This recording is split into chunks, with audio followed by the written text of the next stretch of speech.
दुनिया भर के, भारत के ही नहीं, गिने चुने पर्वों में से एक है ये छठ का पर्व, जिसमें केंद्रीय तौर पर इसी बात को संबोधित किया गया है कि मनुष्य प्रकृति से क्या संबंध बनाए। कोई ऐतिहासिक चरित्र नहीं है यहाँ पर, कोई ऐसी विशेष घटना नहीं है जिसका अनुस्मारक हो ये पर्व, जिसको कोमेमोरेट करा जा रहा हो। यहाँ जो बात है वो बहुत बहुत सैद्धांतिक है। असल में हमारे जितने पर्व हैं उनमें सबसे ज्यादा वैदिक अगर कोई है, सीधे सीधे माने पुराना एकदम, तो मैं कहना चाहूंगा वो छठ का ही पर्व है। हालांकि आप आगे आ जाएं अगर तो ब्रह्मवैवर्त पुराण वगैरह में आपको छठ का उल्लेख मिल जाएगा, रामायण की कथा में भी मिल जाएगा, वो हम सब जानते हैं। लेकिन वो सब बाद में हुआ है। आप अगर गौर से देखें तो यहाँ हो क्या रहा है, यहाँ पर मनुष्य और प्रकृति के रिश्ते की बात हो रही है, और ये बात एकदम ऋग्वैदिक है।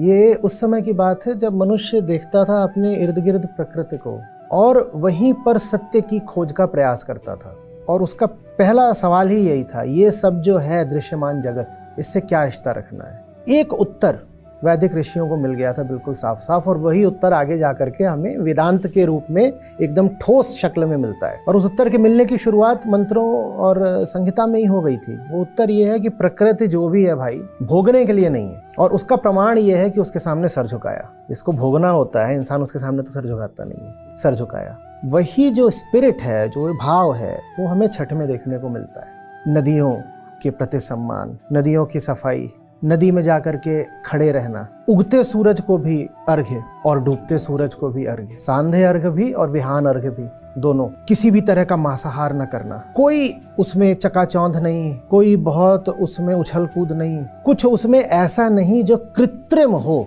आप मुझे एक ऐसी चीज बता दीजिए जो छठ महापर्व में इस्तेमाल होती हो और बायोडिग्रेडेबल ना हो। बिल्कुल सही कह रहे हैं आप। छठ में आप जो वस्त्र भी पहन रहे हो वो भी सिला हुआ नहीं हो सकता। बिल्कुल पीछे आपको ले जाया जा रहा है, वहां जहां मनुष्य ने पूरी ईमानदारी के साथ, पूरे भोलेपन के साथ ये तलाशना शुरू करा था कि प्रकृति से मेरा सही संबंध क्या हो, और उसको उत्तर मिला था। उत्तर ये मिला था कि वो जो संबंध है वो नमन का होना चाहिए।